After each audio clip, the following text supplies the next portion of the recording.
नमस्कार, मैं अभिनेंद्र। 2014 के बाद नरेंद्र मोदी के नेतृत्व वाली केंद्र सरकार ने कई बड़े फैसले किए। कईयों ने उनका समर्थन किया तो कई फैसलों पर विरोध भी हुआ। अब 1 जुलाई से देश में एक और बदलाव होने जा रहा है। 3 नए आपराधिक कानून, भारतीय न्याय संहिता, भारतीय नागरिक सुरक्षा संहिता और भारतीय साक्ष्य अधिनियम 1 जुलाई से प्रभावी हो जाएंगे। इस दिन से दशकों पुराने भारतीय दंड संहिता यानी आईपीसी, आपराधिक प्रक्रिया संहिता यानी सीआरपीसी और भारतीय साक्ष्य अधिनियम बदल जाएंगे। केंद्रीय गृह मंत्री अमित शाह ने अगस्त 2023 में इन 3 कानूनों में बदलाव का बिल लोकसभा में पेश किया था। आजादी के पहले बने ये कानून अब तक चल रहे हैं। यहां आरोप भी लगा कि बिना चर्चा के यह बिल पेश हुआ और पास भी हुआ।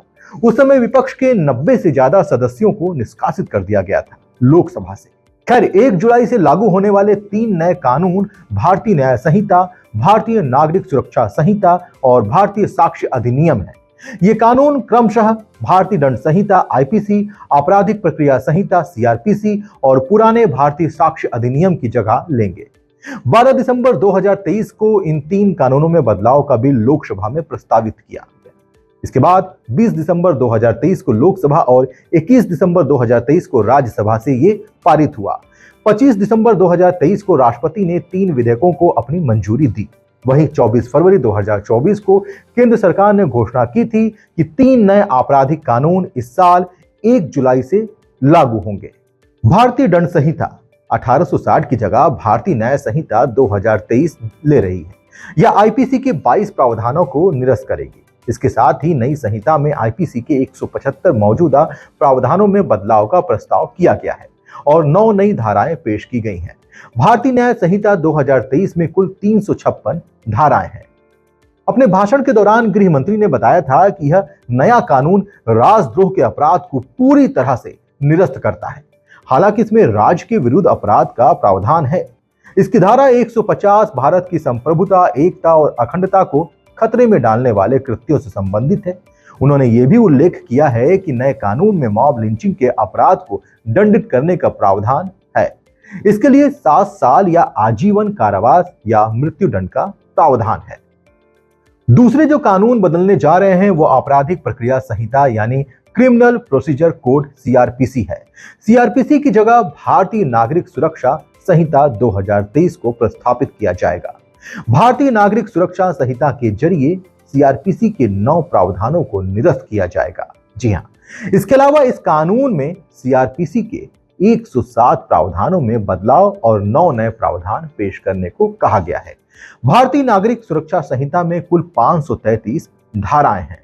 बदलने वाला तीसरा कानून भारतीय साक्ष्य अधिनियम 1872 है। इसकी जगह भारतीय साक्ष्य अधिनियम 2023 लागू किया जाएगा। नया अधिनियम मौजूदा साक्ष्य अधिनियम के 5 मौजूदा प्रावधानों को निरस्त करेगा। बिल में 23 प्रावधानों में बदलाव का प्रस्ताव है और एक नया प्रावधान पेश किया गया है। इसमें कुल 170 धाराएं हैं।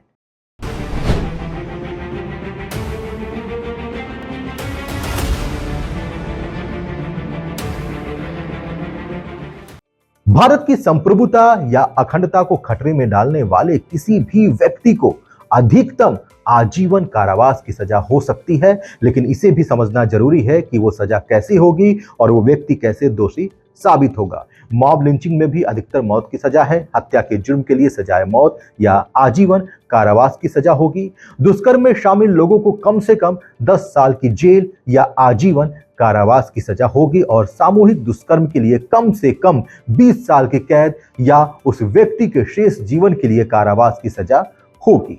बिल के अनुसार यदि किसी महिला की बलात्कार के बाद मृत्यु हो जाती है या इसके कारण महिला लगातार बेहोश रहती है तो दोषी को कठोर कारावास की सजा दी जाएगी, जिसकी अवधि 20 वर्ष से कम नहीं होगी, लेकिन जिसे आजीवन कारावास के लिए बढ़ाया जा सकता है।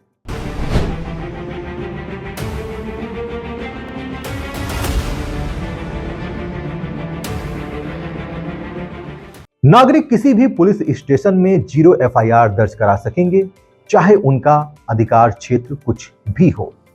0 एफआईआर को क्षेत्राधिकार वाले पुलिस स्टेशन को अपराध पंजीकरण के बाद 15 दिनों के भीतर भेजा जाना अनिवार्य होगा। जिरह अपील सहित पूरी सुनवाई वीडियो कॉन्फ्रेंसिंग के माध्यम से की जाएगी। यौन अपराधों के पीड़ितों के बयान दर्ज करते समय वीडियोग्राफी अनिवार्य होगी। सभी प्रकार के सामूहिक बलात्कार के लिए सजा 20 साल या आजीवन कारावास होगी। नाबालिग से बलात्कार की सजा में मौत की सजा भी शामिल है। एफआईआर के 90 दिनों के भीतर अनिवार्य रूप से चार्जशीट दाखिल की जाएगी। न्यायालय ऐसे समय को 90 दिनों के लिए और बढ़ा सकता है, जिससे जांच को समाप्त करने की कुल अधिकतम अवधि 180 दिन हो जाएगी। आरोप पत्र प्राप्त होने के 60 दिन के भीतर अदालतों को आरोप तय करने का काम पूरा करना होगा। सुनवाई के समापन के बाद 30 दिन के भीतर अनिवार्य रूप से फैसला सुनाया जाएगा। फैसला सुनाए जाने के 7 दिन के भीतर अनिवार्य रूप से ऑनलाइन उपलब्ध कराया भी जाएगा। तलाशी और जब्ती के दौरान वीडियोग्राफी अनिवार्य होगी। यही नहीं, 7 साल से अधिक की सजा वाले अपराधों के लिए फॉरेंसिक टीमों को अनिवार्य रूप से अपराध स्थलों पर दौरा करना जरूरी है। जिला स्तर पर मोबाइल एफएसएल की तैनाती होगी। 7 साल या उससे अधिक की सजा वाला कोई भी मामला पीड़ित को सुनवाई का अवसर दिए बिना वापस नहीं लिया जाएगा। संगठित अपराधों के लिए अलग कठोर सजा है। शादी, नौकरी आदि के झूठे बहाने के तहत महिला के बलात्कार को दंडित करने वाले अलग प्रावधान होंगे। चेन, मोबाइल स्नैचिंग और इस तरह के शरारती गतिविधियों के लिए अलग प्रावधान है। बच्चों के खिलाफ अपराध के लिए सजा को 7 साल से बढ़ाकर 10 साल की जेल की अवधि तक कर दिया गया है। मृत्युदंड की सजा को कम करने की अधिकतम आजीवन कारावास में बदला जा सकता है। आजीवन कारावास की सजा को कम करके अधिकतम 7 साल के कारावास में बदला जा सकता है और 7 साल की सजा को 3 साल के कारावास में बदला जा सकता है और इससे कम नहीं हो सकता। किसी भी अपराध में शामिल होने के लिए जब्त किए गए वाहनों की वीडियोग्राफी अनिवार्य होगी।